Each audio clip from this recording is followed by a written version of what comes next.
Hey guys, Ty Cohen here from KindleCashflow.com, and we've got Kindle Cashflow Live coming up. If you have not received your free ticket, make sure you go to KCFlive.com to go in and grab a free ticket.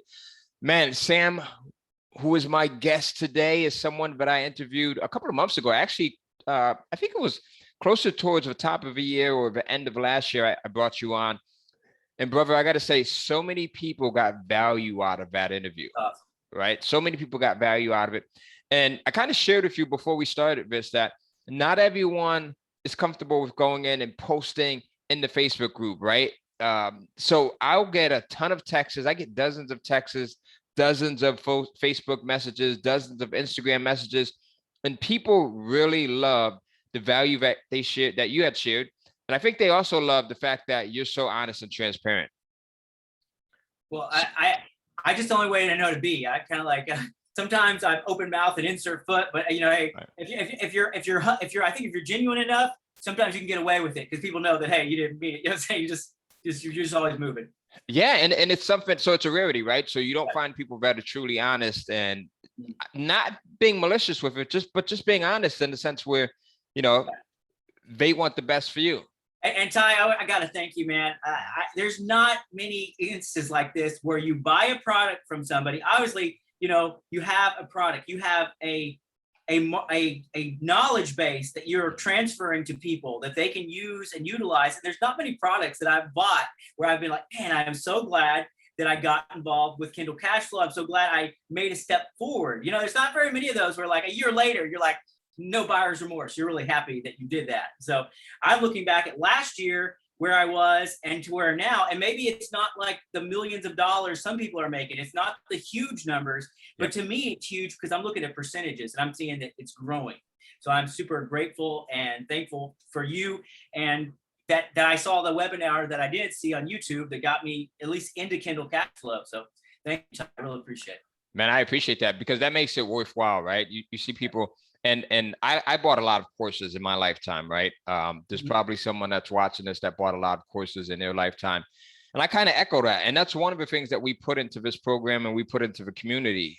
We put the fact that you're always going to have support, right? So you come in and you ask your questions, you come in and you just want to share, like, even if you want to share frustration, right? As to where you're at or what's going on or what might happen with your ghostwriter or the pain that you might have with Facebook.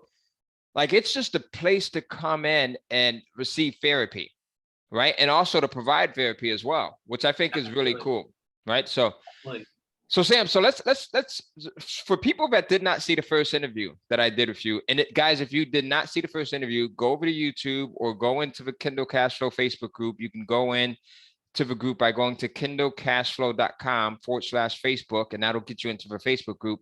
Or you can go over to YouTube and search for Ty Cohen, Sam Cunningham. All right.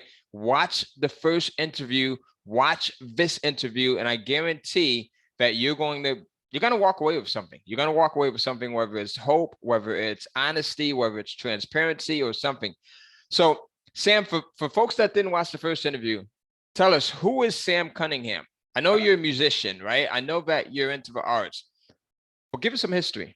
Well, so like, yes, I'm a singer-songwriter. I've been doing that for years and I love it. I never really got to pay the bills, but I've, played different gigs and shows and opened for some famous people and stuff. So it was great, but it's a passion of mine. But, I'm an artist. I took a personality test recently and I recommend anyone taste it. I think it's called understandyourself.com. Anyways, but it's only like $7 or something like that. I don't get anything out of that for you going there, but it's just a personality test. One thing I found out about myself, I'm very high in trait openness, and that's where you get artists and stuff from, trait openness. And I'm also low in agreeableness, and I'm low in conscientiousness, but I'm high in the attributes to be motivated. I heard the thing of it. So what it comes down to is I'm very entrepreneurial, and I do not do very good in hierarchies. When you have a hierarchy, you have a job, Typically, when you're at the bottom of a hierarchy, you don't solve the problems. You're not the creative person. So that's a problem for me. It's a challenge, But last year during COVID, when we first got hit with the pandemic and people were saying, you're a non-essential worker, you can stay home. And you're like, damn, I'm not essential. This is no, man, we can curse on this thing. Listen, that's part of it. That's part of being who you are. Yeah, I'm saying, man, I was like, this sucks. I'm non-essential now, and I'm home, and a lot of things just happened at the same time. And so I was looking for something to at least have some hope that I can maybe make another source of income for myself, that I won't always be pigeonholed by a job that I hate, you know. And after years of working on music and having some minor successes, but no breakthrough successes, you know, I'm thinking, hey, well, you know, maybe that's not going to happen for me. And so when I saw your course, it was one of those things where, man, this sounds really good. This sounds really, really good. And I even to say, I was like, man, this sounds too good to be true. But I was thinking to myself, but look, hey, if half of what Ty's saying is true, it's still a pretty good deal. And I said, you know, I got to check this out. So I got into it. And yeah, there's a learning curve to the business and everything. Yeah. But I if I'm moving too fast, but yeah, I just started and I was able to channel some of that artistic passion into this business. So that really gives me fulfillment. And like I said, last interview, really what Kindle Cashflow has given me is hope. Because if you don't have a hope for the future that you can make things better, you know, where a lot of people are just stuck in, alcohol or watching movies and trying to escape from things where you're kind of powerless, you know, and I don't like that feeling. I like to be empowered and motivated. And so I got started with you last year, like around March or April, and just started learning how to do publishing, learning how to do all this. And can I share with you my numbers for October of 2020?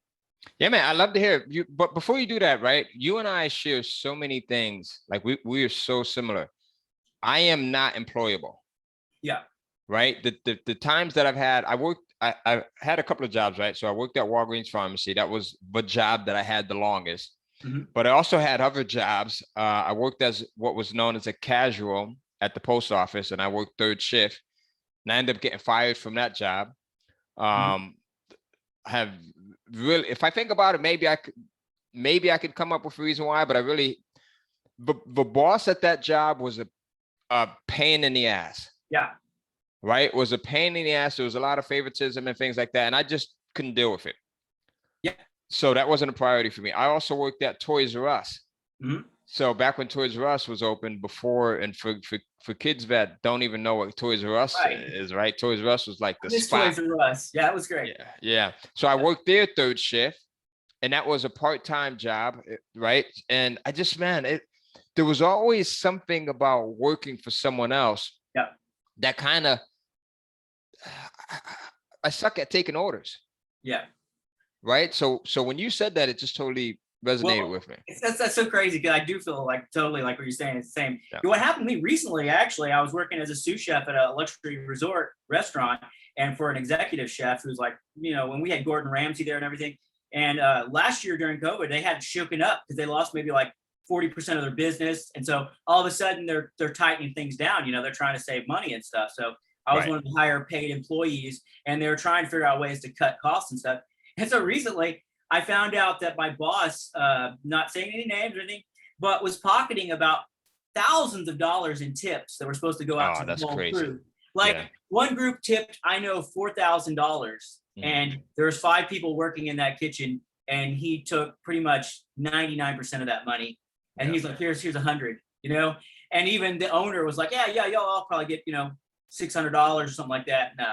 And those kind of things, you know, rub me the wrong way. But, you know, when the thing is when you are beholden to a job, I mean, sometimes you just have to suck it up and do a job that you maybe would for somebody you don't respect, because you're really not empowered. I mean, you don't. Somebody that doesn't have the same knowledge that you have, right? Because at Walgreens, my managers, the guys that were above me, didn't know jack about the products that we sold. They didn't know jack about the customers. And that always pissed me off, right? Because they were getting paid more. They had the authority and didn't do half the work that we did. And I don't really do good with politics. There's a I don't forget, it's the laws of power. I don't know if it's the 41 laws of power. 48 laws of power by Robert Greene. I read that book and I was shocked to realize how manipulative people can be, because it is kind of a book about manipulation in a lot of ways. And, totally. You know, I think manipulation is different than inspiration or, you know, motivation. There's ways, but that I started realizing that's how certain parts of the world work. And they think that by putting you down, sometimes it keeps them up. And so they will do that too. But when you're employed for yourself, when you have empowered yourself with a business where you have your own, really what I'm talking about here is what they used to call FU money. You know what I'm saying? Where you could say, hey, I don't have to work here anymore. And, I'll work here if I like this job. It's like, hey, if you won the lottery and you just like your job so much that you kept working there, but you didn't have to. You know what I'm saying? You didn't have to. That's what I want to be. And it's kind of like that old saying, I don't know if you've heard this one before, but like, your boss comes to you one day and he takes you to the balcony of your business and they look down on the street and they say, Ty, look, if you keep working for me, man, you see those Lamborghinis down there? You see that Porsche? You see that limo drive by? And you see that house in the hills over there, that nice mansion? If you keep working for me, one day, you'll be able to get all these things, Ty, will be mine. This is dangling the carrot. That's what it is, right? Yeah. So it's dangling the carrot. Man, I don't know if you saw like Michael Lopez, who's in our group, right? The Facebook Kindle Castro group. He just hit 100,000 in total. Man. Right? Did you see his post today? No, I have to go look at it. I've been busy all day. I haven't been on Facebook. Okay, but you know who I'm talking about, Michael Lopez, right? Yes. Have you seen him? So he just posted his sales, and he's at 100,000. He was at 99,000 yesterday, right? For the year. For the year, right? That's awesome. Okay, and Mike's a fireman. He's down in Texas. I think you're in Texas, right? That's right. Yeah, so he's down in Texas, and he's at the point where he's got the FU money. Yeah. Now, but he loves what he's doing as a firefighter. He loves giving back, right? He loves being part of a community. Yeah. But that's what this thing's about, man. And what happens is some people, I like to call life like this track that we're all on. Some people get there sooner than later. Like he's made a lot of mistakes. He's, been at it for a while, and he stood the course, right? Yeah. So that's where we're at, with some of this stuff. I want to talk about like where you were at the last time I interviewed you versus like what you've learned over the last, what did you say, maybe a year or so? And how has that changed your mindset? I'm super excited because, again, like I said, when I was talking to you, I was excited then, even though I wasn't making much money. And I think it was so cool that you interviewed me when I was just getting started. Yep. And so so for instance, this is the data, right? Here's the raw data. In October of 2020, with all my digital sales and everything from every platform I have any books on, I made $49.59. And that was in October of 2020. $49.51. $49.59. Okay. And Mike, here's the thing. So here, we take pride in everything. Yeah. So if you make $2, we take pride in that because it's that first dollar that gets you energized. Yeah. The first dollar proves the concept. Yeah. It does. Right. So we don't say, hey, it's not much because we don't want to put out those messages of being ungrateful. It's like, shit, if I made $49.59, I could make 49,000. And again, that was with no advertising or anything. And I was just learning the thing, Yep. Now, in October of 2021, with all the different platforms that I'm on, because I do mixed publishing. I'm on a lot on Kindle Unlimited, but also some is published on wide. So I with all the platforms, and I told you a number earlier, but it was wrong. It was slightly wrong. I think I told you like $598 or something like that. But in truth, what I made when all the other little things trickled in, it was $610.90. So a little bit more. $610. That's a beautiful thing. And that was a Kindle page reads didn't click in for a little while, that kind of stuff. So I didn't really know what that was. Yep. So October. So let me tell you what my goal is. Ty, by the way, I don't know if you do affirmations, but this is my new affirmation I've been saying. Big time. If you look at if I was able to switch this thing over and show you my wall here, man, I've got them all over the place. So my affirmation is something so big, I don't know how to do it. So even though I'm making $600 last month. So my affirmation is, I am now so happy and grateful. I am earning $40,000 or more every month with self-publishing. Yeah. And I say that all the time, but I'm so happy and grateful. I'm earning $40,000 more every month as a self-published author. That's a beautiful thing, man. And that's how it starts, right? So it's I was talking to Caroline today, Caroline Trainer, who's also in the group. So she has, and I'm going to read off the message that she sent me. Right. So she's shooting for what was she? She's shooting for 20,000 a month. Awesome. Right now she's at 13 to 14,000 a month. And she says, this was at 6:28 today. And Caroline, I hope you're okay with me sharing this message that you sent me. But she says, thank you, Ty. I will ask the universe for a helping hand and helping me get to $20,000 a month. I'm paraphrasing it, right? And my response to her at 6:30 was, that always helps. Asking the universe for clarity and a helping hand and affirming it. Yes. Right. So we're on the same plane there. And the other thing is, if you look at the people that started out, this is for anyone that's watching this. If you come into the group and you look at anyone that started at 0 and they're now at $49 a month, as you were, right? Or they're now at $600 a month, as you are right now.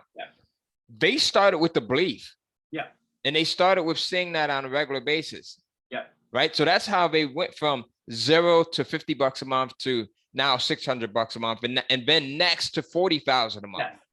And I think how something that works about this, when you start saying these things to your subconscious mind starts like just going in the background, like thinking like, well, what do I need to be thinking about if I'm earning $40,000 a month? What task do I probably need to do to get that? How many books is that?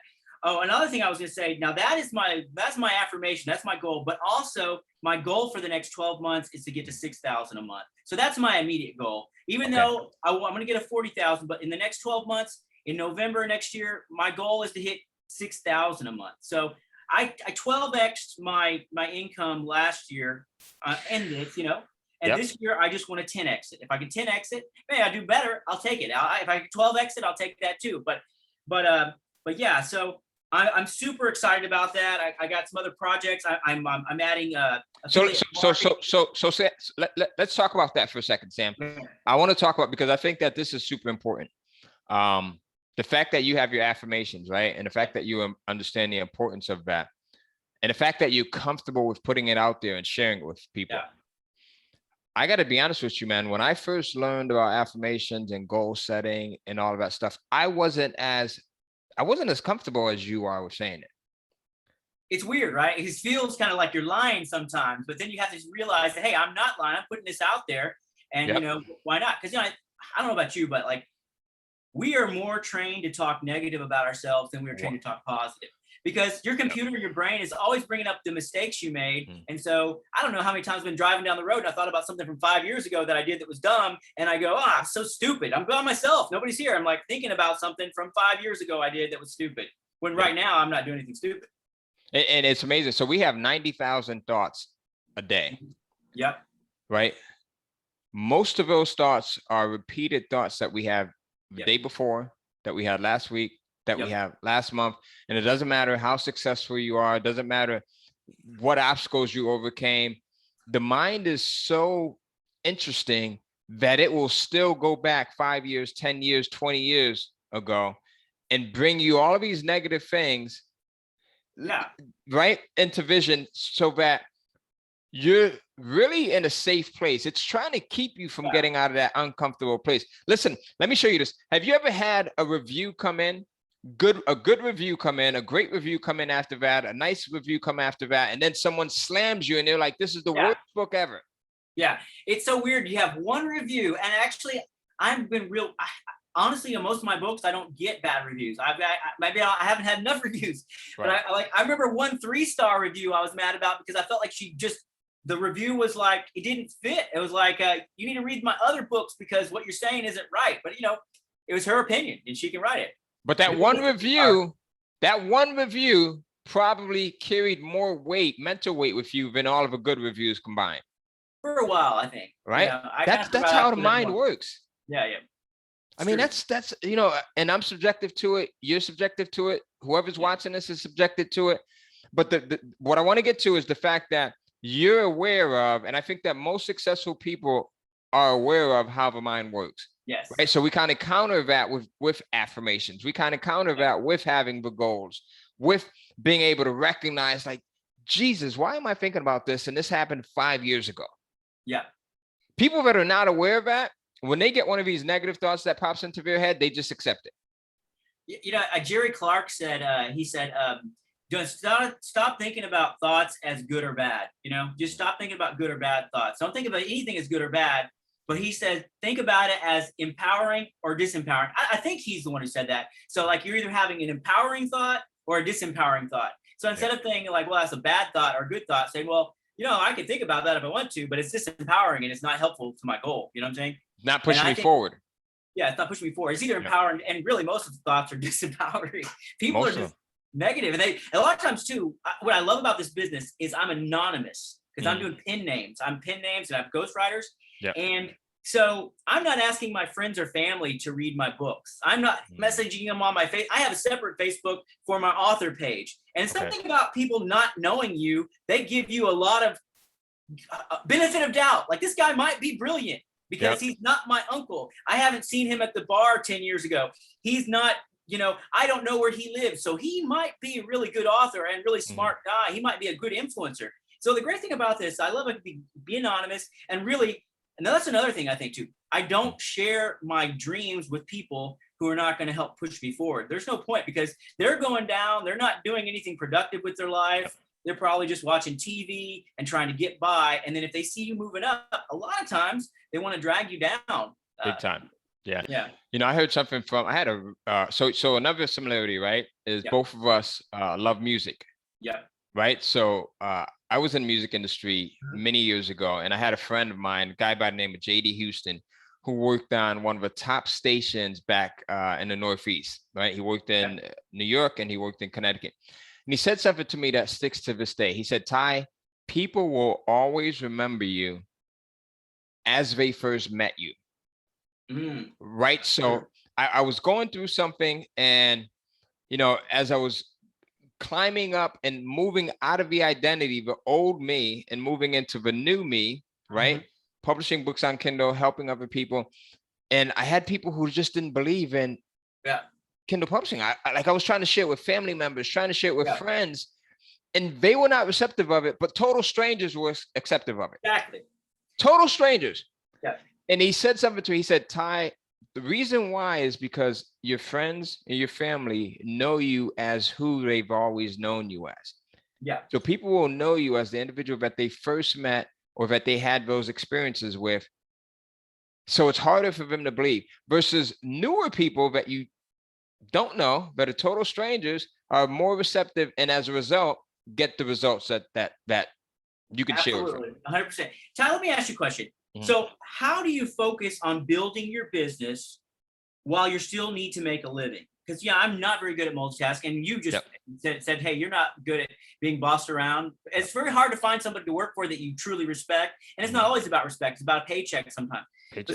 How would you recommend somebody focus on their business? Because in a way, Robert Kiyosaki, I think he was one who said, it's like, balance is overrated. You can be 100%. Balanced all the time and just never get anywhere. Not laser focused, but just broad, kind of everywhere, dabbling. So I'm saying is I know that if I wanted to, I could take 10 years to get to 6,000 a month, or I could probably take 10 months.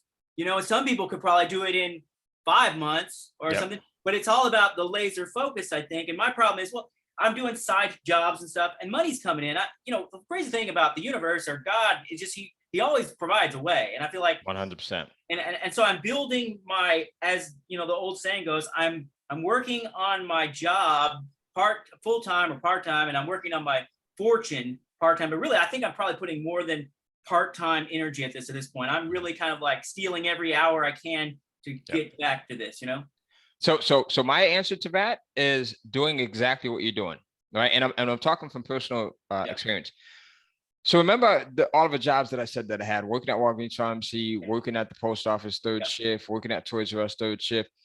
That is exactly what I was doing. So I was putting the majority of my time into my business, or whenever I could, right? Because I still had to pay bills, and I had a brand new daughter, first baby ever at that time, right? So things were really tough.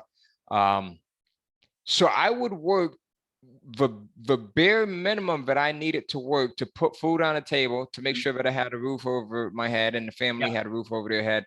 And everything else time-wise was going towards figuring this out, figuring it out. So there was no partying for me. There was no extracurricular activities like going to the bar or whatever it was, right? There was no, it was doing the bare minimum and being able to put all of that into the bare minimum. There was no buying clothes. There was none of this other stuff that just didn't matter, right? And all of that extra attention went into focusing on my business, and any money that I had was went into putting into the business as well. I think that that's a huge benefit. I would take the person who has their back up against the wall, right? Who has a deadline and who has limited resources over the person that has more resources financially. Yeah. Because when you have limited resources, man, you got to become resourceful. Yeah. Right. You got to become creative. I was talking to a buddy of mine yesterday. A guy called me. He says the guy is he's about to turn 49 years old. I'm not going to say his name because he'll probably watch this thing, but a brilliant marketer. Listen, the guy used to be on television. The guy used to run infomercials, right? And he was at the top of his game. And he said, Ty, I needed to talk to you for about an hour, man, because I lost my mojo. Oh. I lost my creativity. Right. So how are you still there? How are you still doing this? And I told him, because I'm always in a broke mindset. And what I mean by that is, once you start to, for some people, once you start to get to a point where money is coming in, where you don't have to work for it as hard, then you can start getting comfortable. Yeah. So I always try to remember what it was like when I was kind of stressed out, man. Like, damn, how am I going to pay the rent this month, right? Like, how am I going to put food on the table this month? Because that was the period where I was the most creative. I was the most resourceful. I had the most energy because I couldn't slouch around. I couldn't watch TV. I had to make it happen. Right. So sometimes you got to put yourself in that state. And I personally think that is the best place to be. Yes, I'm so glad you say. I feel like there's so easy time wasters that come, you know what I'm saying? It's just a little bit of YouTube, a little bit of Facebook, or on my phone playing a Marvel Jewel Quest or something. And it just takes time away from stuff. And so what I did, I don't know, I sent you a video, but I made a video for my family. And I recently said, this is it. Okay. I'm saying by next year, my life's going to be different because, you know, $6,000 a month it's not like $1 million, but it is kind of FU money for me, because it means that if I could consistently make that, I wouldn't have to, I could do it full time. It's more than money that I'm making right now. But I made a video for my family and I'm asking them to say, please just support me for these 12 months, not give me money, but just bear with me that I'm going to just be kind of tunnel focused on this right now. And also I got an app, Time Tree. And what I do with this app, I shared it with my girlfriend so we could link our schedules. And I said, this is what I'm writing. So I'm going to be, see, I'm a writer, but I got to tell you, Ty, I don't want to be dogmatic because there's another thing, a whole other thing I got to tell you. But I write. And so I have my writing time scheduled. And so she knows, like, this is my time to write and publish books, and not just writing, but schedule my emails to my list, to work on any kind of advertising plans, mock-ups, contacting ghostwriters, contacting, cover design people, all that. And I scheduled in my time with the Time Tree. It's a little app you can get for free. And I linked it to so my girlfriend can have it, so we can get our schedule together. So if we're supposed to have family time, okay, family time. But listen, when it's writing time, it's writing time. And so don't schedule me something there. And if she's off, and I need to know she's off so we can make time for each other, we put it on the paper. Because unfortunately, if not, everything gets in the way. And like my parents, I love my parents so much. But because I'm writing from, like, my writing time happens to be from 10 to 4 a.m., 10 p.m. to 4 a.m. So I'm a night guy. And then I sleep till about noon. And then I'm up doing all the tasks I have to do during the day and everything with family and everything else. And I had to tell my parents and my family, look, trust me, I am not being lazy. I am not trying to slouch around. But you got to understand, if I'm up till 4 o'clock in the morning, I may not answer your call at 9 o'clock. Don't get mad at me. If you need me to do something, like you need me to mow your grass or you need me to paint your house, we're going to have to schedule it, because you're going to have to understand that I have to write. So I can't let something take the time for that. I would say I wish I did it 100% perfectly, but I'm telling you right now, it's easy to get distracted by YouTube and all these other things. And I even found another app I got that's a free one too that you can use. It's called Tide, I think. And what you do is you set a timer, you turn your phone over. Is that TIDE? I think so. I think that's what it's called. And you turn your phone over, and if you pick your phone up, the timer goes off, you know? Ooh, so you know, like, you messed up. And you can set it different ways. So if you say, I'm going to write for an hour, you schedule it, you put it down. And every time you get up and you stop writing or whatever, you pick up your phone and the timer stops. And you know that you got interrupted by a phone call or TV or something like that. And that seems to help me because I can have word count goals and say, I need to do this. But if I'm forced to sit there, get my butt in the seat and write or do what I'm supposed to do, and I have that timer, I got to be honest with myself. I broke my focus here because I went and did something else in the middle of it. And also, it seems like when you block time, after that first or second hour, you're faster. Things are moving faster, but it's like reorientating your mind to slow down, get off social media, stop thinking about all these other problems and paying your bills and focus on what I got to produce right now.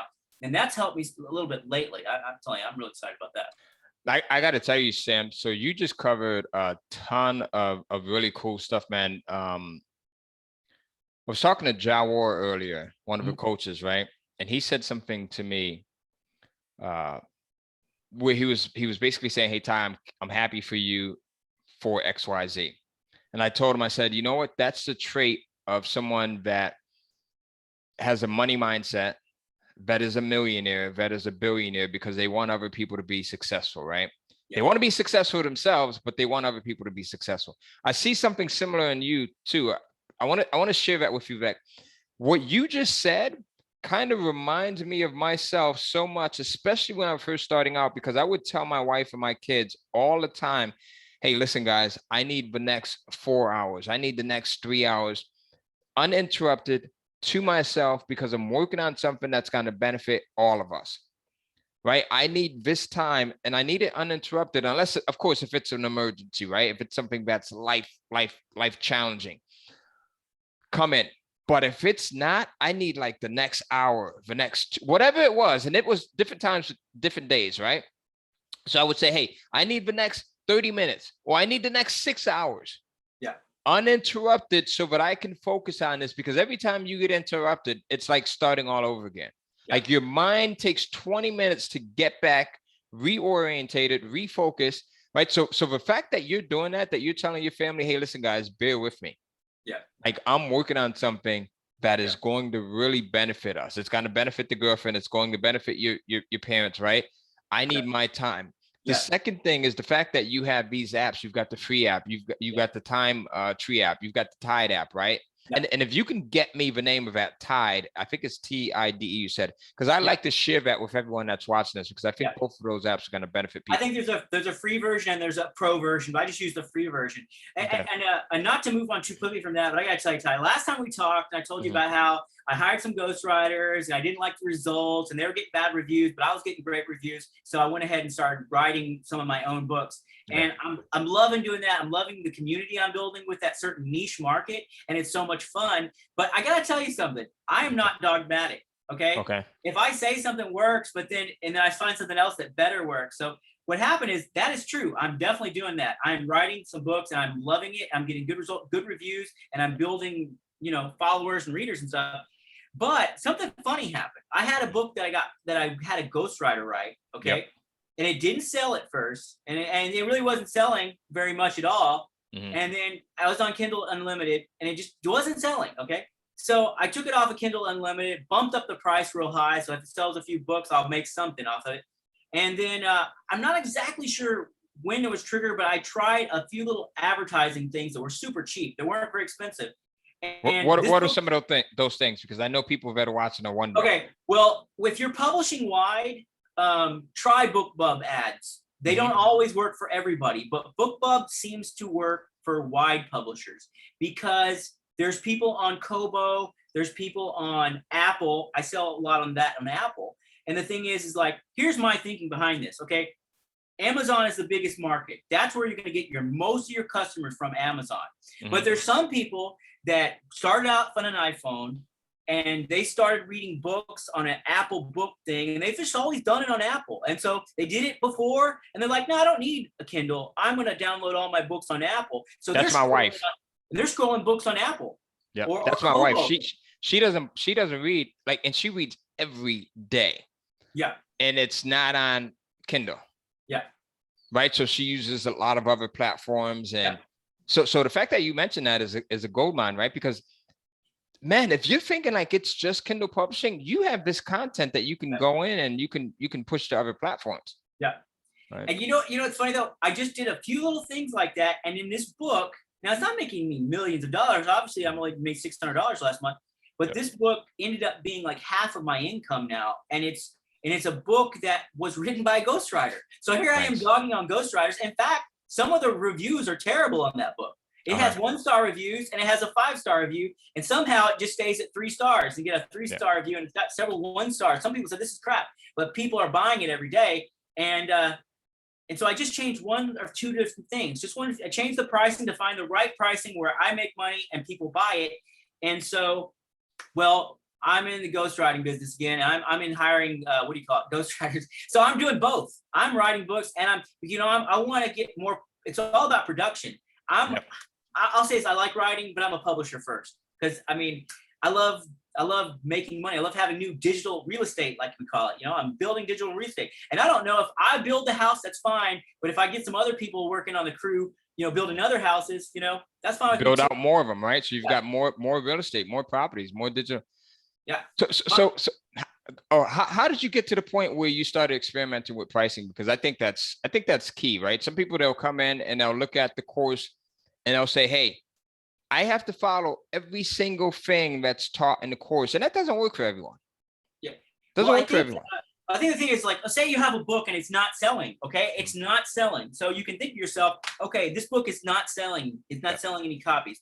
Now, what you should be focusing on is writing another book. Don't be focused on one book forever and saying, I'm going to make a lot of money. But what you can do while you're getting another book published, you say, well, look, I had it on Kindle Unlimited, but nobody was buying it, So when we go put it wide, just because it'll be exposed to a new market, and then, okay, well, maybe try some Amazon keywords for your Amazon, try it with your Amazon ads. Just give it a try. Maybe do some low bids and find out what other people are searching that's in those books. You can try that. I haven't had a lot of results with Amazon ads, but it seems that BookBub's just enough. What happened was it boosted this book into a top 100 category in a small niche, and it kind of falls in between like 50 and 500. It just goes back and forth in that little rate. Sometimes it's in top 100, and sometimes it falls down to 200. It just kind of keeps going back and forth.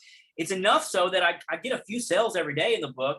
And so I'm thinking, okay, I need to write another one in that same genre, but it's not my thing. So I'm going to have a ghostwriter so that it'll be, and again, like Ty, what? There's a fast way to do this. And this is maybe I didn't do it that way, because if you follow the course, you listen to all the coaches, they say, stick with one pen name, stick with one genre. Okay. But some people are just like, they're rebels and they want to have to learn by hard knocks. You're like, hey, I don't want to do that. That's not wanting to follow the path right there, right? Yeah, the thing is that it's okay. You can make a lot of mistakes and still end up, where you want to be. It may just take Sam, longer. say that again, man, because that right there needs to be heard. Look, you can make a lot of mistakes and still end up where you want to be if you keep moving forward. It's like that saying, a boat that's stuck in an anchor in port is not going anywhere. But if you can get a boat going, and it's in the wrong direction, well, you just have to turn it, get it going in the right direction. As long as it's moving, you can turn it, you can steer it. And so, so I am doing a hybrid thing. I'm doing 2 pen names. I just built 2 websites. And now I just got approved for Amazon affiliate marketing. I think that everybody who has an email list should be an Amazon affiliate marketer too. Because if you're promoting other books in your category, why not get paid for it? Super smart, right? And then you need to build a website, though. I think you need to build a website. I tried to get approved for an Amazon affiliate, and they didn't approve me. Finally, I got a WordPress, learned how to do WordPress websites. I built 2 websites. And the funny thing is, they're getting traffic and they're barely up. And the thing is, I started looking, the traffic's coming when I release a book. Then people Google me, and then I get traffic. And so I got traffic there. Well, you can have blogs with the backlinks to your books, and you can recommend books for your also bots. Like say you're into whatever it is. I'm working on gardening and some stuff, but that's me and Spicy K. I love her. She's in the group. She's an awesome person. She just lost her mom too, man. I know. So let's send some prayers out to her. She's had a lot of things come against her, but she's a winner. She's going to win. I guarantee you she's going to be up to the top at some point here soon. Yeah. But that's the beautiful thing about the community, though, is just having, like, you can go in and you get accountability partners. You can go in and you can have, someone who understands your struggle, someone who celebrates your wins, right? Because we're always celebrating our wins in the group, whether you just got your first 10 subscribers or you just got your first 10 sales or your 10,000th sale. Let me tell you something me and Spicy K are going to work on, and I'm not going to give too much details, but I'm just going to throw this idea out here, and some people are going to go say, what? Hey, man, I thought her name at first was Spicy KY. I thought so, too. It's Spicy KY. Yes, it is. I don't know. All right. Yeah. Well, I was thinking something totally different, like KY. Yeah, I know. I was thinking the same thing. So, yeah, I was thinking the same thing. But however you say it, but she's an awesome person.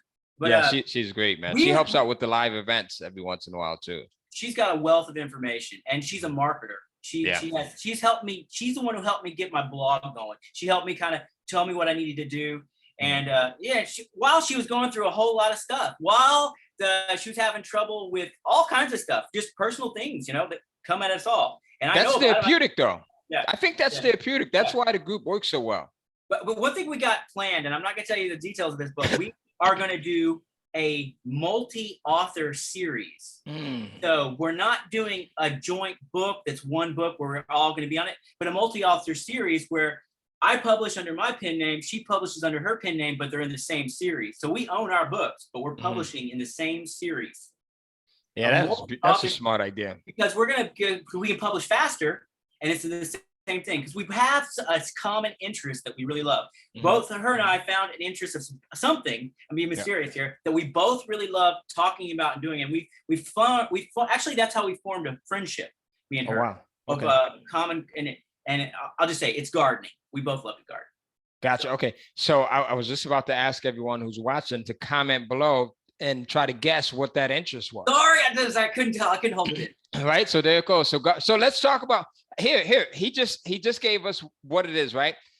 Comment below if you know what type of gardening, because gardening can consist of a million different things, right? It could be flower gardening, it could be vegetables, it could be fruit. So comment below if you have an idea as to what type of gardening Sam and KY,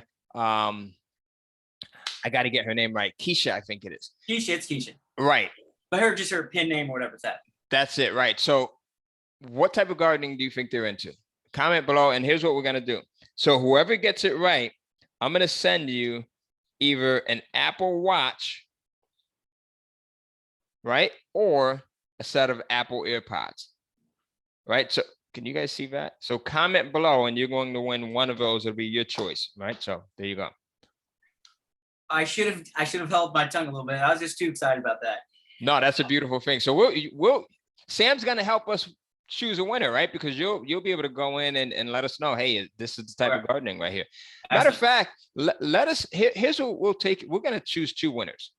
Whoever gets your favorite, I don't know if it's if you're into plant gardening, and don't say anything, plants, fruits, or vegetables, but whoever can guess what his favorite is of those three types will also be a winner here. Well, so we'll choose two. I could say this. How about this? Like whoever can guess my favorite type of plant to grow, and it's not anything illegal. So okay. Okay. There we go. All right. Awesome. So favorite plant to grow. That's it. So go in and comment right now. We'll have some fun with this. So man, I want to get back to what we were talking about, right? Because I think you shared a ton of good stuff so far. So experimenting with pricing, the fact that you're writing as well as having ghostwriters on your team. That's something that I see a lot of writers have difficulty with. A lot of writers are so attached to the craft of writing that they refuse to hire a ghostwriter. Here's the problem. So I am attached to writing, but there are projects that I'm not attached to that I'm detached from. So that's why I have two pen names. So that works out great because there's a practical thing. It just so happens to be in the pen name that I'm not writing in, that I'm hiring the ghostwriters. And you're right. I get attached to that. And I think I love writing. And there's different types of writing. There's different types of writers. And I think I haven't found a ghostwriter to write in the genre that I'm writing that I want to. I just that you enjoy writing it. Yeah, I enjoy writing it, and I can get a return on that, and I can actually, instead of paying somebody, I can.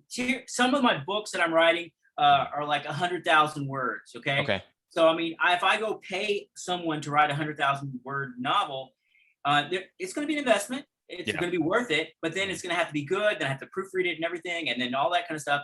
And where I can do it myself, and I'm getting to be where I'm pretty fast. I'm getting to where I'm getting to be fast. I watch YouTube videos and podcasts about writers, and I'm learning about the craft. And it just so happened to be something that I watch people describe their writing experience, and I go, that's me. I feel the same way. That's how I do it. There was a guy on there he's a publisher, but he said, hey, I'm a writer, but I'm more like making hamburgers. I'm not painting the Mona Lisa. I'm making hamburgers for my customers. Okay. When I got that concept, I was like, wow, I can do that. I'm making hamburgers. I'm producing something that makes them happy. So like when you're producing product, I started thinking about this, that you should, one of this ladies talked about this, what you are selling is, if you're doing fiction, okay, there's other different types, even nonfiction is this. Some ways it's what they call universal fantasy. And I'm not talking about fantasy genre. What I'm talking about is if you're writing romance, or if you're publishing romance, or if you're publishing sci-fi, or if you're publishing suspense, there's an element of universal fantasy. So at the end of the day, what we're giving is escapism. We're giving somebody who's like, I want to have a different experience. I want to get off work and enjoy reading something and that I'm not ever going to go to. I mean, I'm not going to be in outer space, but I get to experience this. So what you're really selling is that experience, that universal fantasy. When I'm making hamburgers, in that sense. And I learned that I listened to this one guy, and I don't remember his name right now. I have to find him, but he was very similar to me. He was working a job, and he took him like 18 months to write a book, and then he couldn't get it published. And this was in the beginning of Kindle, maybe in 2014 or something like that. And then he finally published it, and it made like maybe $50. And he was excited. And then he said, I'm going to write another one. This one took him 6 months. And then he made $200 or whatever. And then he said, well, I could write a book every month. And then this dude right now is like making $100,000 a month. He's got a system. Right. And he's bumping out books. Now he's up to like 4 books a month that he's writing, and he's engaging with his readers. And see, I get emails back from my readers. And that's the thing. I had a problem with the ghostwriters. I think if you have a ghostwriter team and that you find the right ones, you need to find the ghostwriter team. I'm all for it. I don't look down on anybody for ghostwriting, because not everybody can write, but I'm not saying I'm better than anyone. This fulfills a primal urge for me that I need to do, because I'm an artist. I like to sing. So I've always been a writer, songwriter. So this fulfills something for me, that I can create something, and I get feedback from my readers. The thing that helped me, like that guy said, was I wasn't making any money, but I was getting these great reviews, and people were saying, I love this book, or I love this character. When's the next book coming out? So he's getting like 2 or 3 reviews, every week or so or month, but he wasn't making a lot of money. And then he said, well, no, the perfect logic is, if I do a book a month, I'm going to make X dollars versus doing a book a year. And it's something about that rapid publishing that you get better at your craft. And that's also, I learned about what type of writer I am. There's outliners and there's pantsers. Hey, explain the two for people that are watching here. An outliner is somebody who, and you probably want to do this if you have ghostwriters, you model a book, or you have an idea for a book, and you outline every chapter, what's going to happen, and you make up a story arc, and you figure out where this guy's going to end up at the end, and you make this, you just put the bones and the veins together, and then you write the story, and then you just follow your outline. You see, that's like writing the book before writing the book. I don't know how I know how it's going to end, but I don't know what's going to happen. So I'm enjoying this book as I'm writing it. I'm like, gosh, this is crazy. I got this person in a bad situation here, and I'm enjoying it.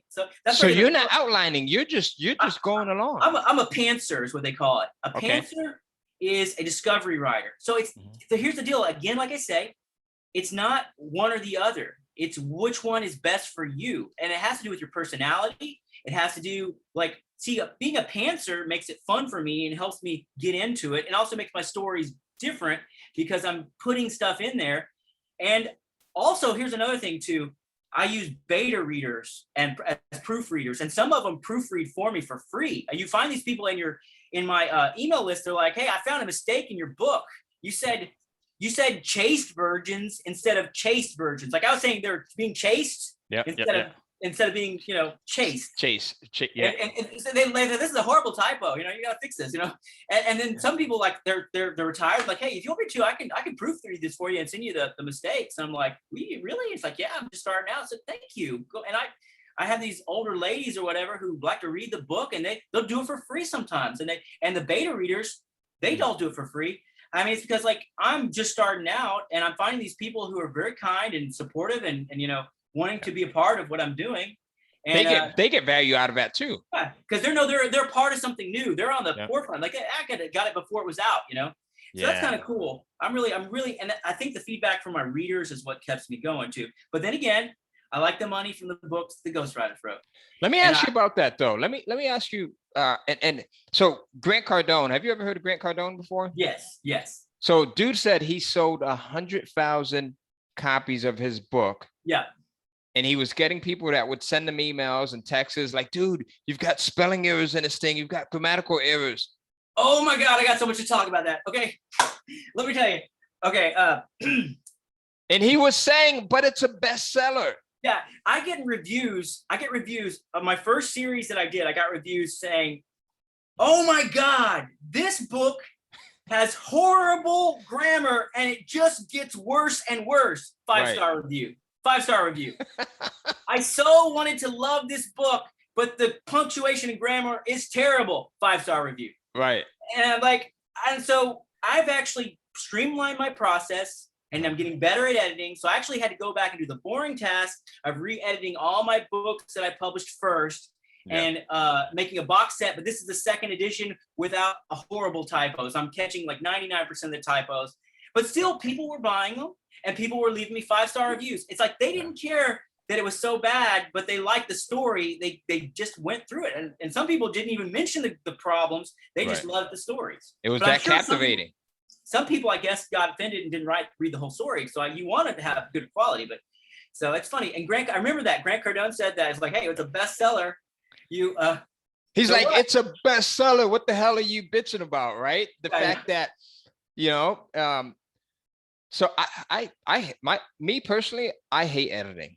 Yeah, I think it is. I'd rather get my teeth drilled in than to go in and edit. Let me ask you a question. So as a creative person, like, how does it feel to know that? Because for me, this was like the most surreal, like, man, it was just like feeling like you were high, just knowing that whatever you create something. How does it feel to know that from what you created, someone goes in and buys it and they're paying you for it? Like, how does that feel? Well, yeah, it's funny because you had this experience too, hustling, selling your CDs for $7 or $10. And this is the best jam. We put so much into it, put so hard in it, time, and people just don't care. They're not really interested. And so you sell a few and you try to push them on your friends and stuff. It's hard to get out there, And this is something where you have a market that's already looking, listen, I want to find something new to read, And so it's wonderful. And you get the feedback, you don't get it all right away. I mean, you have to do some things to figure out how to get reviews and stuff. Nothing dishonest, but you find there's good ways from the course to learn how to get reviews. But like one of the reviews I got, I really remember it. It really just lifted my spirits. This guy said, I'm 65. I just started reading fantasy. So I started reading in this genre. And I picked up your book and I love it. I'm addicted to it. I can't wait to get the next one. When is the next one coming out? And it just makes you feel like, hey, I mean, I never thought I was good enough to be a writer, but I had all these writing ideas. And so, I started by being, but that's what I mean. Like, how does that feel? I started being a terrible writer and I'm getting better.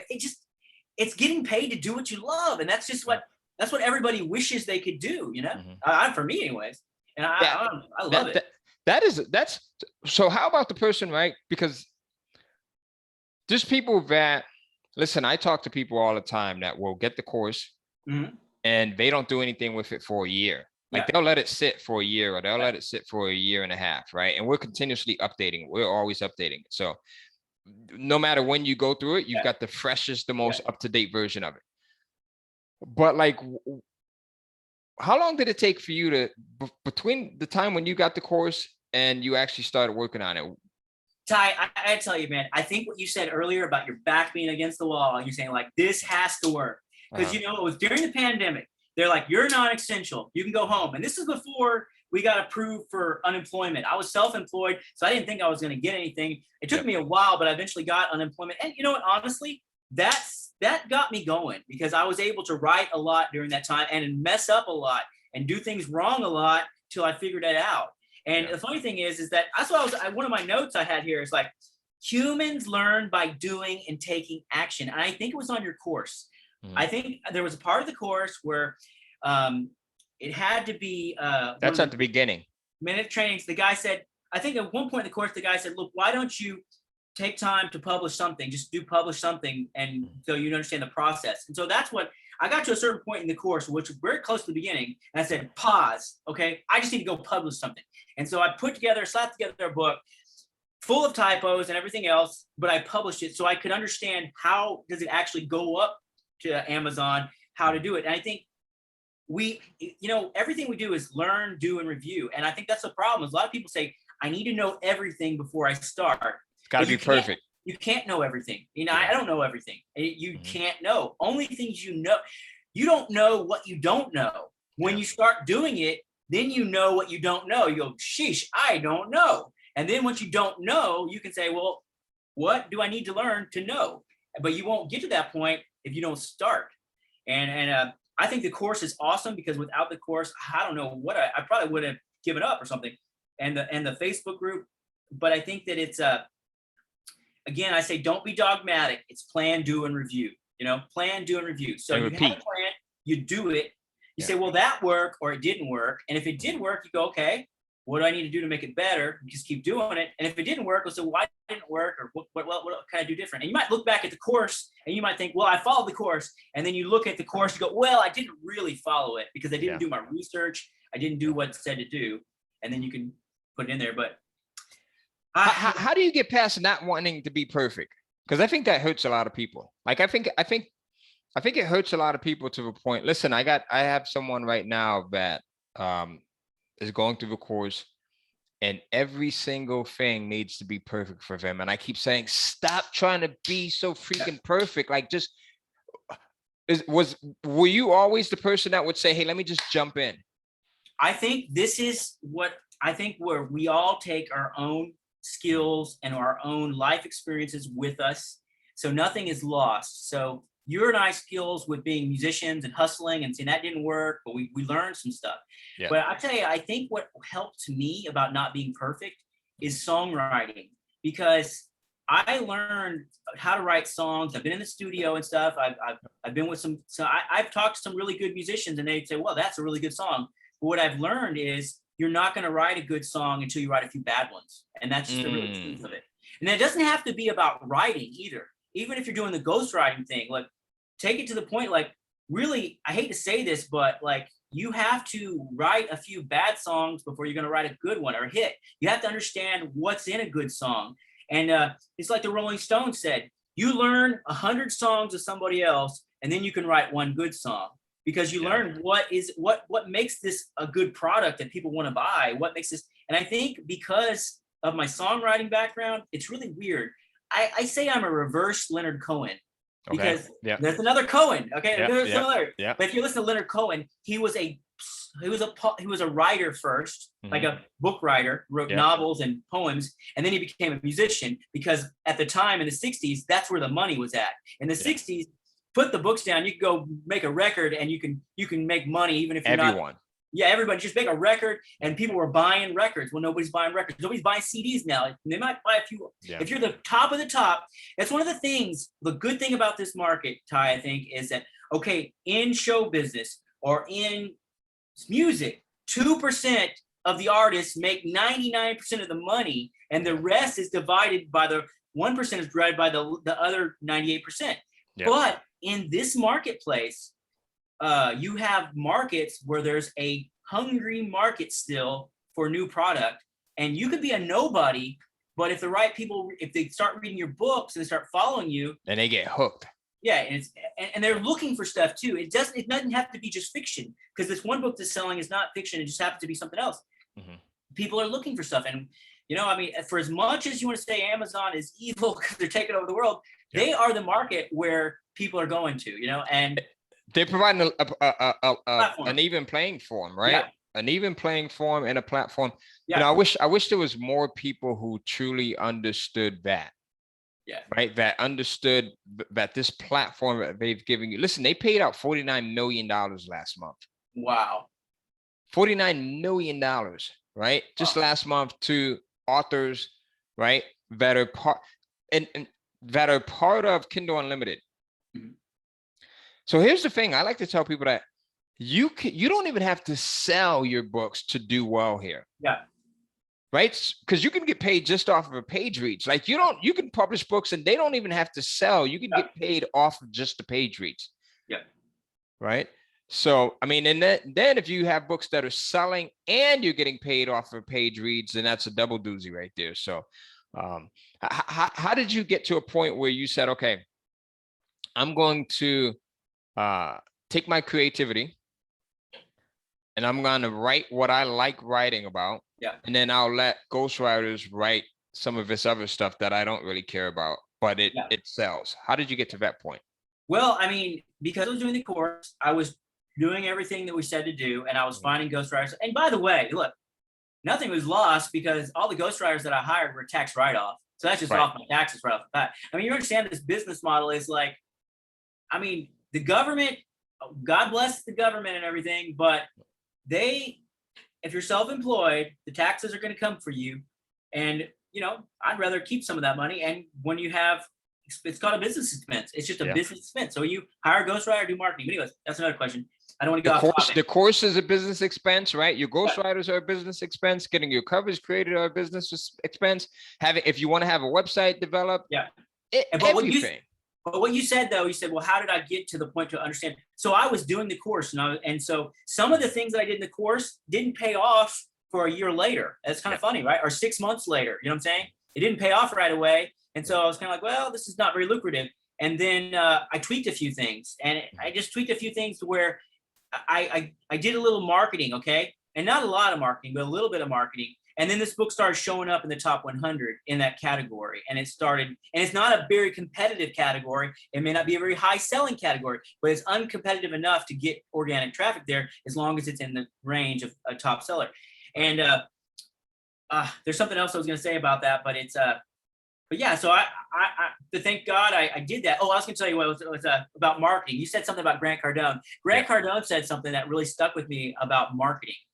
He said he would pay $300 in marketing to make $300. Yeah. Get this. We're all thinking about profit, right? He said, I will spend $300 to make $300 any day, because you got to understand, it's all about brand awareness. Like I might get a reader and have zero profit on that reader on that first book, but then they follow me for the next 10, 20 books, or their readership helps push that book into a top 100 category. So I wouldn't encourage people to blow money wastefully on marketing and ads. But if you think about that you're investing in yourself, like in the course. And so the marketing is tax write-off. But on top of that, you don't know what you're building here over time. And the email list, I mean, the email list is everything. And once you have this group, I mean, it's not like you're getting free marketing to them all the time. Once you have that, I mean, you pay a little bit to Miller Lite and stuff to have the use of that. But it's marketing. I know we want to think that, I'm not spending any money. That's a ripoff because then I'm wasting my money. But no, you're not. I mean, last month on the $600 that I made, I will say I spent $80 in marketing. That's all. That's a beautiful thing. And what you'll notice is that the people that join your list, dude, once they become a customer, they're going to buy from you over and over and over and over again. So part of that $80 that you spent, you're going to see cash returns from that month after month after month after month after month. Hey, really quickly. So speaking of Grant Cardone, right? So take a look at this. Can you see my screen? Yeah. All right. So I want to share something with you. So this is a message that Grant had sent me. Right. So let me know if you can hear it. Okay. Hey, Ty, congrats on Kindle Cash, my man. You're changing lives, brother. Keep changing. Co is pronounced co-win. That's awesome, man. Hey, Ty, congrats. So I just wanted to share that with you really quickly. Let me stop. That's some real bragging rights right there. Yeah, man, Grant is the real deal. I had a chance to, I'm going to stop sharing my screen here. And I had a chance to speak on stage with him. Oh, awesome. This was through a mutual friend of ours, a guy actually who's in the publishing industry. His name is Ken Dunn. So this was, I think it was earlier this year or last year. I can't remember. But yeah, so, so how important is it for you to continuously learning, right? Because you said you study guys like Grant Cardone, who's not a publisher. He doesn't talk about Kindle publishing at all, but he talks about business. He talks about mindset. He talks about 10xing your results, right? You talked about 10xing your results and going from 600 a month to 6,000 a month. Yeah. How important is it for you to continue studying things outside of Kindle publishing so that you can incorporate those things into your Kindle publishing business? I think it's two things. Like, one thing is because I think I might have a mild case or a major case of ADHD. Mm-hmm. Or did I even say it right? I don't even know if I said it right. I never was undiagnosed with that, but I read something about that. I was like, man, that sounds like me. And then also I'm a little dyslexic, so that I read slow. And so, but I don't even know if I'm dyslexic anymore because it seems like my writing's really picking up. So maybe I'm working through that. But what I was going to say, so I have to be careful not to consume information for training as entertainment, because that can be infotainment, and it's okay, but I enjoy it. I enjoy watching Grant. I can binge watch sometimes Grant Cardone or even you, on your videos and stuff, or who's the other guy I really like, the Wolf of Wall Street. I like Jordan Belfort. Yeah, I like him, and there's other people, and there's a lot of author training stuff. Yeah. So I am so into it that I think I have to schedule that time too. Like I need to stay up on date on that. But I think also getting to where, I'll have a question and I need some more knowledge on this subject. Like I need to know how do I set up my podcast? I need to know how do I build a blog? And then I need to know more about marketing, or what is this? And I think I'm kind of like that. And also I'll find a good book and I'll download it on Audible and I'll listen to it while I'm doing something else. Or me too.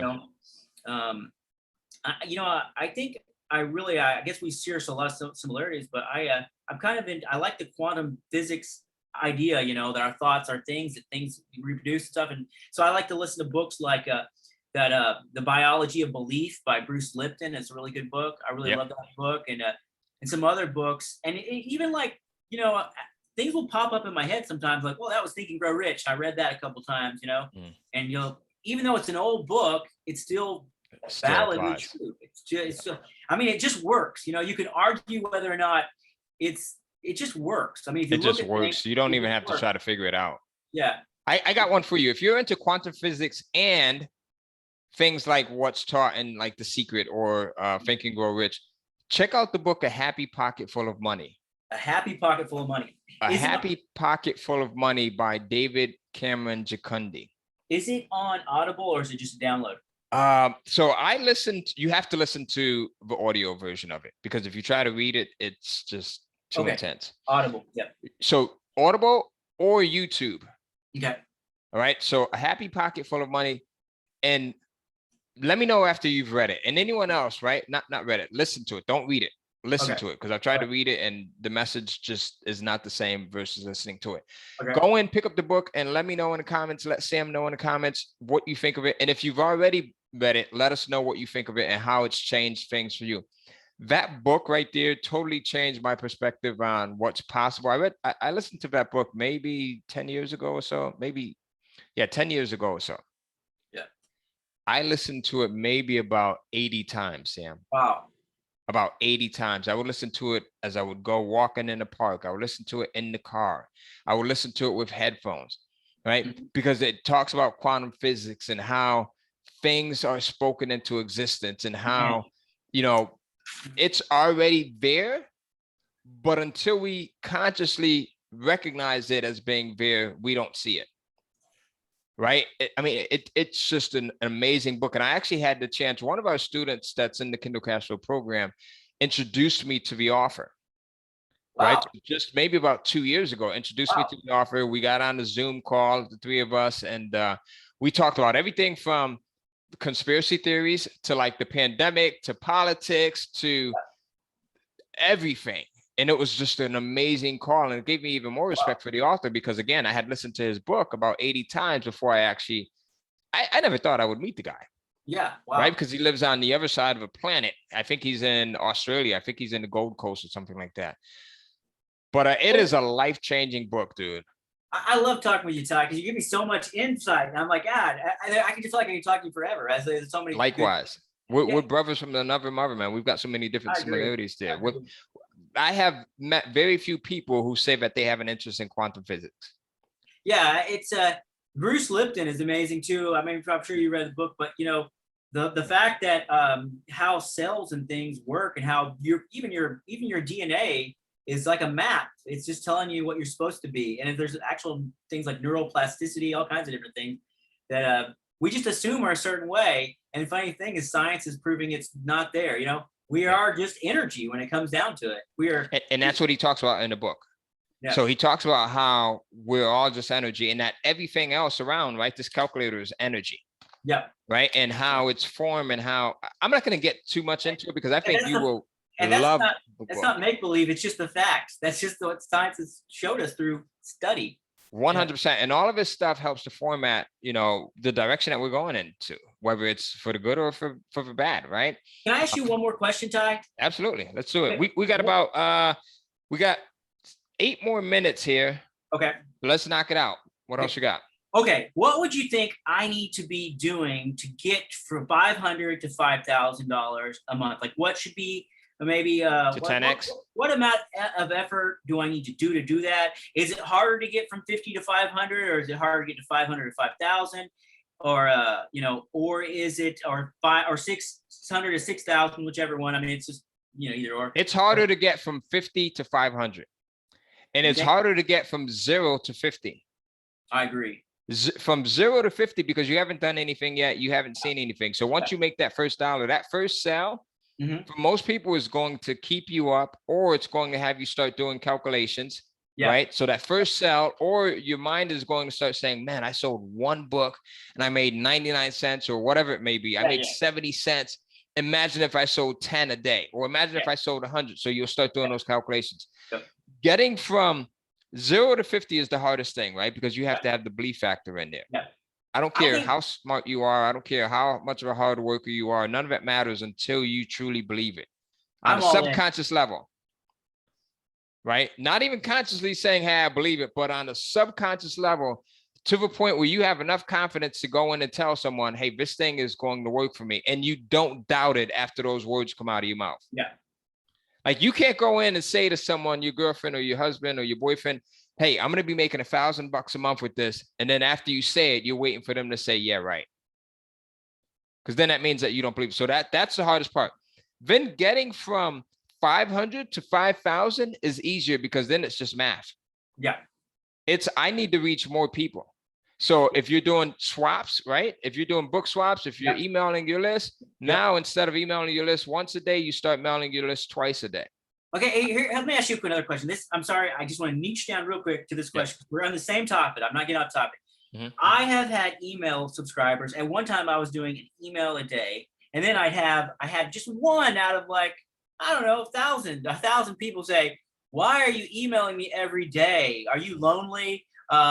Other authors only email me once a month, and you should do what the other authors do and just email once a month. So now, okay. That person doesn't belong on your list. They're not going to buy from you. I switched my marketing now. Now, maybe I'm off track a little bit. I email 2 to 4 times a day, and every single email is a sales email. Is a sales email. Every single email.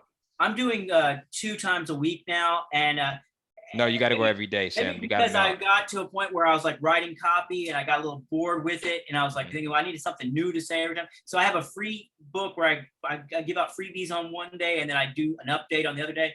And some people complain about that, but it's very few. It's like 1 out of 1,000 will complain, and they can drop me because then again, I'm paying for them to be on my list, even if it's just like something. You know?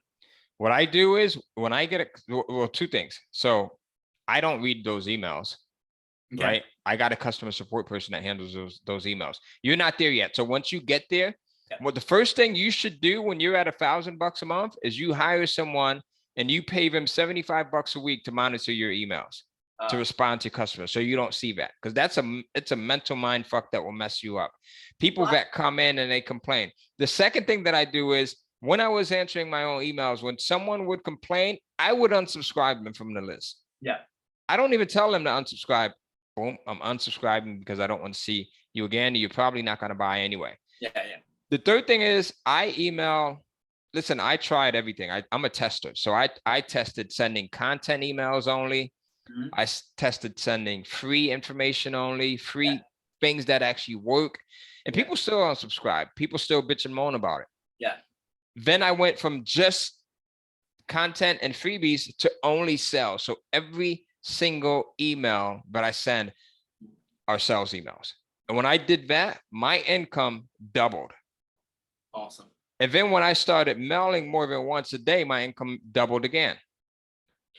I'm so excited about building my list now more than ever. I think last time I talked to you, I was at maybe 500 subscribers, and I should be further along, but I have around 1,800 subscribers. So I need to go back and I need to build the list, because, and I had some, of course I have, that's after having all the people unsubscribe that unsubscribe. That's with currently, that's actually with 2 lists, because I have one pin name that I haven't really been actively pushing the email. I need to get back on that. That's an area of an improvement that I can do right now to do better at my business, is get that other list that I'm not active in, and get that one going in the other pin name, and be more active on my main. That's one big nugget I just got from you, Ty, that probably— Dude, emailing, if I had to stop anything else in my business, the 2 things that I would not stop are emailing and marketing in some way. So whether it's list swaps, whether it's partnering with other authors, whatever it may be, whether it's running ads, I would never stop doing that stuff, and I would never stop emailing. Dude, even when I'm sick, I put being sick on hold. 5 minutes. Let me go send an email. Okay, now I'm back to being sick. Yeah. That's awesome. Because it's that important, right? It is that important. I've seen where there's been days that before, if we missed an email, people would actually say, "Hey, am I still on a list?" I need an email from you, right? So you have to email every single day. I get good feedback from my readers, and I know that's probably something I have to get past, but I'll say something silly in my email and somebody will email me back, and I like, because when they're emailing you back and you email them back, they're whitelisted. They're getting every kind of email. They're 100%. They're into it, because you're emailing back and forth. And it's very rare that I get that one person's like, "Why are you bugging me all the time?" Well, get out of here. Dude, I get about 50 a day. Oh my gosh. Well, you got a big list. Yeah, I got a ton of people, right? I got about 500,000 people on my list. Man, I need to get a bigger list. I got to get a bigger list. Yeah, big time. But I get about 15 I get a ton of those things a day, right? So here's the thing. So here's a tip for you. Here's a secret, right? So in your emails, and every single email at the bottom of it, you can put, or at the very top, "Hey, please reply back to let me know that you got this email." Yeah. Because now what's happening is exactly what you talked about. They're being whitelisted because they're telling Google or Yahoo or Hotmail that, "Hey, this is someone I know, so let me send them an email back." And when their ISP sees that interaction, every email that you send to them, they're going to see going into their inbox instead of into their spam filter. So I'll get people all the time, man. I'll get hundreds of people that will reply back, and they'll just simply say, "Hey, I saw your email," or "I got your email," or "Thanks," or "Screw off, stop emailing me." Right? Yeah, some of them get ugly like that. Like you're hurting them. Like, "Hey, it's just called unsubscribe. You subscribe now, unsubscribe. No big deal." Yeah, so definitely. So let me ask you a question, Sam. So what was the biggest eye opener for you as relates to like your entire business? Like, what was that thing that you said, "Oh my gosh, like I got to do this," or "I'm so glad that I did this"? What was it for you that you would want to share with whoever's watching this thing right here? Man, I don't know. There's so many. I'm trying to think of what was the eye opener for me. It was the reviews, the positive reviews that kind of got me going. But just like you said, when you make that, when you get to $20 a month, that's okay. And then all of a sudden, without changing too much, you're at $100, and then all of a sudden you're at $300, and then you go, wow, this does work. Yep. And here's the deal too, and I don't know if you can agree with this, or maybe other people can see this. My sales never went straight up. Yeah, like I'll go to 50 and then maybe 20. And this is when I first started. 50, 60, and then 30, and then 80, and then 49, and then 100, and then 98, and then 300. You know, it's kind of going like that. But I think when I even like the $300 spot was like, this could work. This is working. You know what I'm saying? So, I mean, Ty, I just, like I said, I'm very grateful that I stumbled upon that YouTube video you had with Annex Segal, I think, on Learn Nation. That was the one that I was like, yeah, man. And, you know, I think it's because you're so genuine. Like when you're on there, you don't seem very salesy. You come across as just matter of fact. You know, I did this. And I think another thing too, when people are taking the courses and stuff, even though your coaches have done it, you got to understand this marketplace is a changing marketplace. Yeah, you can't just say, I'm going to do exactly what Ty Cohen did in 2012. No, he's going to show you the right way. Don't get me wrong. You're not going to steer him wrong, but you have to be flexible to say, I got to learn what's going on in the marketplace. I got to figure out how is Amazon running their algorithms right now? How is Apple, you know, and you don't have to be brilliant at it, but you just have to be open to and observant. Yeah, to fix things. Like, for instance, like, and you can choose your category more now than you used to could. So you can actually go in there and choose categories. Let me ask you a question. Are you on our bi-weekly calls? Do you get on the calls with the coaching team with Marty and Josh? We actually had one today. I did a lot in the beginning, and then I want to say I haven't been as much recently. And now I did some of the Kindle Live webinars, like those, and get on those. But the 3-day events that we do. You know, I will say that the Marty and Josh are so awesome. Like the heart that they give everybody, the humor, and there's the love that they give. I mean, when you get in this group and you say this, and I think you really mean it, is that we are our brother's keeper. We always say it, we're our brother's keeper. 100%. And Josh and Marty, they embody that. And then you have the face group where there's other people like Caroline Trainer, who's really sweet. All these people they're making it, they're ahead of me. But they're there and they're empathetic, you know, they're trying to get you to where you need to be. But you know, everybody has a different path. But if you just stay on it and you keep moving forward, I just believe this with all my like my girlfriend, she's a nurse, and she doesn't. My wife is a nurse too. Well, she's studying to be an RN right now. And so my wife does not practice now because she hurt her back. She used to work with medically fragile kids. Yeah. And so it's crazy, Sam. When were you born? What month were you born in? I am a Pisces, February. February of the cusp, I guess, or I'm right. February 23rd is my birthday. Okay, I was born January 20th, as a matter of fact. So we're not the same, but no, we're not. We're totally.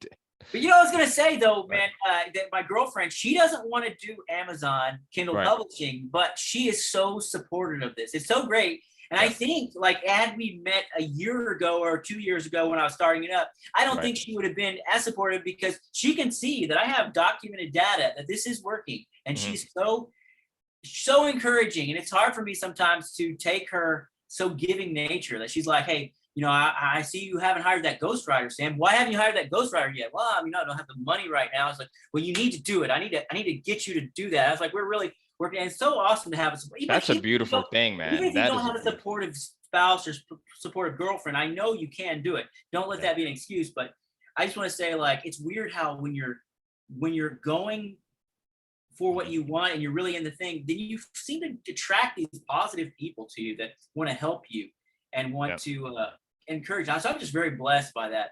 And I was just thinking about that. It's just it's really a blessing. Like I say, I'm getting people on board, my family on board, because they see the data and they don't argue with the data. And also, my parents know I've tried a lot of things and I failed, and they're rooting for me. We're going to make this work. So yeah, that's beautiful, man. I love the fact, you know, there's a saying that is to the effect of when you're ready to see it, you start to see it, right? There's clarity, things start to appear, and it may have been there all along. Yeah. But once you are ready to see it, Wayne Dyer used to say, when you change the way you look at things, the things that you look at change. Oh, wow. Yeah, that's true. Right. Which is so simple, but it just makes so much sense. So Hey, Sam, this was an amazing interview, man. I'm glad that you had reached out, and I'm glad we were able to put this thing on the books. This was a beautiful thing. We actually went a half hour longer, and it didn't even feel like that. I know, it went by so fast. Right? I can't wait to interview. Oh, go ahead. I thank my girlfriend for doing this, because when I messaged you, I was like, you know, I was on YouTube with this famous guy, Ty Cohen. She's like, you never told me you were on YouTube. I showed her the video. She's like, why did you show me this? This is awesome. And then I was watching the video, and I was so excited that there was times I was talking over you, and I was like, why are you talking over Ty? Hey, man, that's what happens. Listen, you see how many times I talked over you today? When the excitement is there, you're just bursting with it. So that's just good energy right there. Yeah. That's all that is. It's just good energy. I watched the video. I was like, this time I'm going to talk and listen to Ty spout this genius stuff instead of just going so much. So I hope I did it better. You know, I was going to improve. No, this is beautiful, man. Hey, let us know what you think of Sam in the comments below. Did he do a great job? Did he give you extra value? And if you didn't watch interview number 1, like I said, go over to YouTube and type in Ty Cohen, Sam Cunningham, or you can go in and you can just simply go to kindlecashflow.com/YouTube, and you can get that interview over there. Sam, any closing words for folks that are watching this? Well, just the basics, man. Do the thing and you will have the power. Do it not, and you will have not the power. Ralph Waldo Emerson. I might be butchering it a little bit, but the other thing I want to say, I got one more thing. The law of attraction works when you get into the law of action. Just get busy, and the law of attraction will work for you, but it's like it works with you moving. And I think Jordan Belfort said the law of attraction starts working good when you move in direction of what you want. So as long as you're staying back, you're going to be passive. So get moving, and I think the law of attraction starts working. That's my thoughts. The law of action is more powerful than the law of attraction, but I don't know. They're both together. They work. Are amazing, right? Yeah. So when you put the law of attraction plus the law of action, you get like explosive results, and you start to see the things, right? You start to see the action, and then that continues to fuel it. Hey, folks, get a free ticket to KCF Live. Our next event is coming up soon. By going to kcflive.com, you can get a free ticket.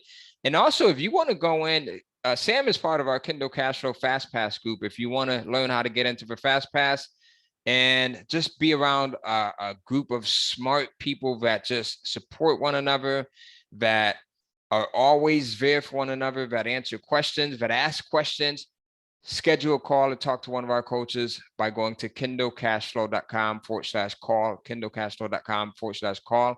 I'll drop both of those links in the description, and comment below. Let us know, what did you think of Sam? If you want to see him on part 3, once he hits that goal, right? Once he's 10x his sales, we need to see more Sam in the comments. Last time you guys just blew up the comments box with more Sam. So now we got him back for part 2. So we'll get him back for part 3. Sam, man, this was beautiful, brother. I appreciate it. I appreciate everything that you bring to the table here. I love it. Thank you, Ty. Thank you.